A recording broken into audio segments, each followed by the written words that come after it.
자, 골프 스윙을 하는데 지렛대 얘기 많이 하잖아요. 근데 왜 지렛대 효과를 써야 되냐는 거죠. 왜 써야 될까요? 지렛대 효과를. 골프 스윙에 있어서. 효과적인 게 분명히 뭔가가 있으니까 지렛대 효과 얘기를 많이 하잖아요. 그래서 뭐 레버리지 효과 해가지고 첫 번째가 이렇게 흔들리고 두 번째가 손목 코킹되고 요즘에는 또 세 개까지도 얘기를 하더라고요. 왼쪽 팔꿈치가 접혔다가 펴지는 것도 이것도 뭐 지렛대 효과를 활용할 수 있다고 하는데 결국에 목적이 뭐냐는 거예요. 길이를 길게 하자는 거잖아요. 임팩트 순간의 길이를 가장 길게 해서 지렛대 효과의 특징이 뭐냐면 여기 무거운 물건이 있으면 받침점을 기준으로 이 길이가 길면 길수록 적은 힘으로 큰 효과를 본다는 게 지렛대 효과인 거잖아요. 골프 스윙에서 지렛대 효과는 뭐냐면 임팩트 순간에 왼팔부터 헤드까지 이 길이를 가장 길게 쓰자는 얘기인 거예요. 어떻게 들었던지 간에. 근데 만약에 맞는 순간 얘가 꺾이거나 뭔가가 있으면은 길이가 짧아지는 효과를 낼 수밖에 없는 거잖아요. 그래서 골핑 머신은 두 개의 지렛대 움직임에 의해서 스트로크가 만들어진다고 해요. 지렛대의 폼이 이렇게 돼 있대요. 약간 생소한 지렛대 폼인 거죠. 여기가 받침점이에요. 그리고 무게가 이렇게 있어요. 근데 이 부분에서 이렇게 뭔가 힘을 가해서 이 밸런스를 잡자는 얘기인 거거든요. 이 그림을 그대로 틀어서 이렇게 내려면 이게 첫 번째 지렛대예요.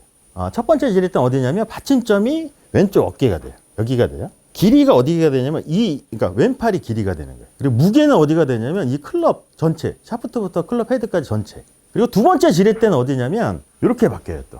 받침점이 이쪽으로, 손목으로 가요. 그리고 무게가 어디가 되냐면 클럽 헤드. 그리고 움직이는 거는 손에 의해서 움직이는 거예요. 그리고 첫 번째 지렛대는 팔에 의해서 움직인다고 하거든요. 근데 이거를 어떤 거랑 붙여서 생각을 해보시면 조금 이해하기가 편하시냐면 시계추 운동이라는 표현 많이 쓰잖아요. 골프 스윙을 할 때 두 개의 시계추 펜들럼 모멘텀에 의해서 스트로크가 만들어진다고 하잖아요. 첫 번째 시계추는 팔과 클럽이 내 몸에 매달려 있어서 얘 자체적으로 흔들리는 거죠.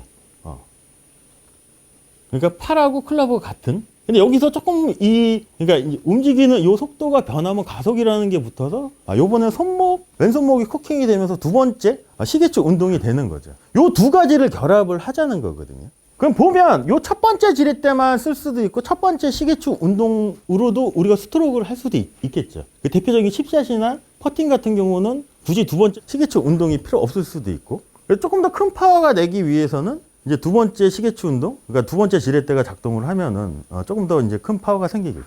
스윙을 할 때 첫 번째, 두 번째 다 나온다는 거잖아요. 그렇죠. 자연스럽게 나오는 거예요. 근데 내가 하나를 쓸 거냐, 두 개를 쓸 거냐는 파워의 양에 따라서 변경이 되겠죠. 이렇게 많이 하잖아요. 이렇게 흔들흔들. 여기가 이제 꺾이는 거야. 그럼 얘가 이렇게 갔다가 가속이 붙으면 얘도 꺾여서 조금 더 큰 파워를 만드는데 용이해지겠죠.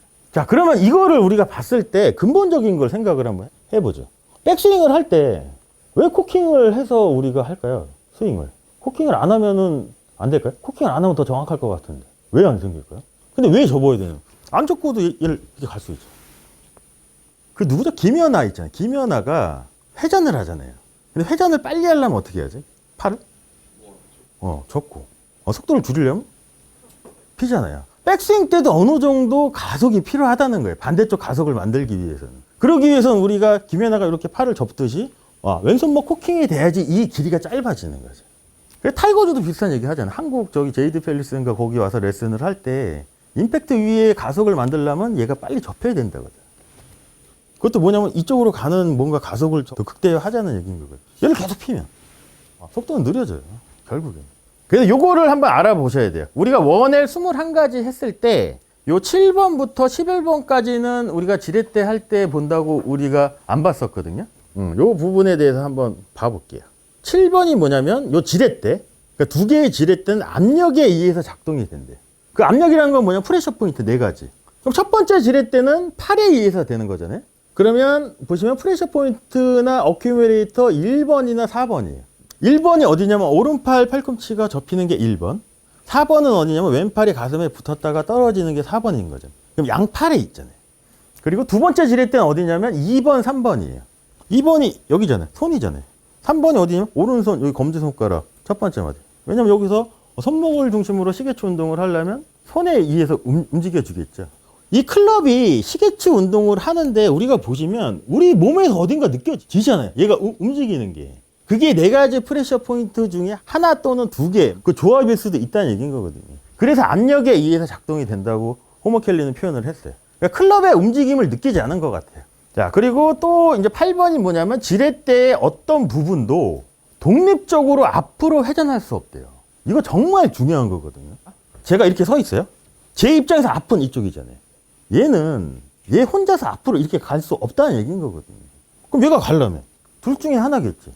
몸이 틀어지든지, 그럼 호라이즌 힌진 거고, 오른팔이 펴지면 앵글도 힌지겠지. 그럼 얘는 갔잖아요, 앞으로. 그리고 9번을 보시면 지렛대는 작동 방식과 관계없이 원형으로 움직인다. 골프의 서클은, 클럽 헤드 움직임의 서클은 직선이 제어한다고 했잖아요. 얘는 왼팔의 지렛대, 그네는 앞으로 혼자서 앞으로 갈 수 없잖아요. 몸의 움직임에 의해서 얘가 이렇게 갔어요. 그럼 클럽 헤드는 어떻게 움직이나요? 원으로. 그래서 그건 거예요. 근데 이렇게 앞으로 간다고 해서 이렇게 가려고 하면 그때부터 얘는 그네가 아닌 거죠. 뭔가 조정을 한 거잖아요. 근데 얘는 왜 원으로 움직일까요? 클럽 헤드는 원으로 움직이는 거에 결정적인 이유. 경사진면. 모든 클럽은 다 이 경사진 면에서 움직일 수밖에 없잖아요. 이 경사진 면에서 제가 왼팔을 몸의 움직임에서 그대로 경사진 면을 유지하려고 하면 경사진 이 끝은 더 아크를 그릴 수밖에 없거든요. 이 경사진 면이 더 이렇게 가파르다고 생각을 하면 아크는 더 작아지겠죠. 근데 만약에 제가 이렇게 섰어요. 얘가 더 이렇게 경사진 면에 있으면 이 아크는 더 커져요. 그게 말 많잖아요. 그래, 곡선이 맞느냐, 직선으로 움직이는 게 맞느냐, 곡선으로 움직이는 게 맞느냐. 내 느낌은 직선이지만 제 3자가 봤을 때는 곡선이 맞을 수도 있죠. 그게 액션하고 모션 차이 했을 때 그거 여기랑 또 붙죠. 자, 그리고 10번을 보시면 지렛대는 플레인 포스에 의해 임팩트를 통과해야 된대요. 플레인 포스가 어딜까요, 우리가? 플레인이 면이었잖아요, 면. 플레인은 어떻게 구성되어 있을까요? 골프 스윙에 필요한 플레인? 이렇게 기울어지게 생긴 거잖아요. 그럼 들었으면 밑으로 내려와야 된다는 거예요. 이 경사면을 타고 내려와야 되잖아요. 그 얘기하는 거예요. 그럼 여기서 이제 또 붙여서 생각해야 될 게 3차원 임팩트 방향. 다운, 아웃, 포워드. 포워드는 관성에 의해서 가는 거죠. 이렇게 흔들 해도 이 끝이 제가 이렇게 들어놓고 여기에서 이쪽으로 가는 거는 밑으로 내려오는 움직임에 영향을 받은 관성에 의해서 앞으로 가두는 거잖아요. 근데 골프에서 필요한 이 관성은 어떻게 생겼냐면 이렇게 수직으로 생긴 게 아니고 이렇게 기울어져 있는 상태에서 얘가 시계추 운동을 한다고 치면 이렇게 가겠죠. 그럼 요 면을 잘 유지한다고 치면 얘는 무조건 밑으로 내려오고 바깥으로 나가는 이 움직임에서 앞으로 가는 거는 이 관성에 의해서 앞으로 가주겠죠. 그때도 그네랑 붙여서 생각을 한번 해보세요. 앞으로 간 거는 내 의지에서 간 게 아니잖아. 자, 그리고 11번이 뭐냐면 클럽 헤드 포스와 모션은 무게중심의 직각으로 플레인에 있으며 스피드, 질량, 스윙 반지름에 따라 변한대요. 어렵죠? 저 이거 정말 어려웠어요. 저는 이거 이해하는데 한 수백 번 보니까 조금 그때서 이해가 되더라고요. 이게 무슨 얘기일까요? 클럽 헤드 포스와 모션은, 그러니까 클럽 헤드 움직임이겠죠, 결국에는. 움직임은 무게중심의 직각으로 플레인에 있으며 스피드, 질량, 스윙 반지름에 따라 뭔가 변한대요.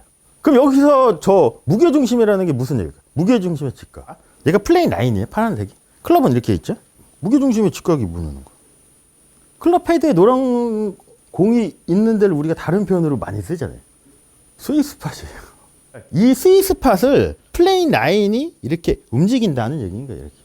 자, 그럼 왼팔은 그네예요. 얘는 혼자 못 가요. 스위스팟이 이렇게 있으면 결국은 이 플레인 라인을 중심으로 스위스팟은 저 라인을 지키겠죠. 이렇게 곡선으로 지켜주겠죠. 근데 얘는 길이가 길거나 얘가 무겁거나 또 뭐가 있죠? 스피드가 빠른 거에서 어느 정도 영향을 또 받겠죠. 그러니까 스위스팟 얘기하는 것 같아요. 이것도 결국은 얘랑 연관이 있다는 거죠. 지렛대하고.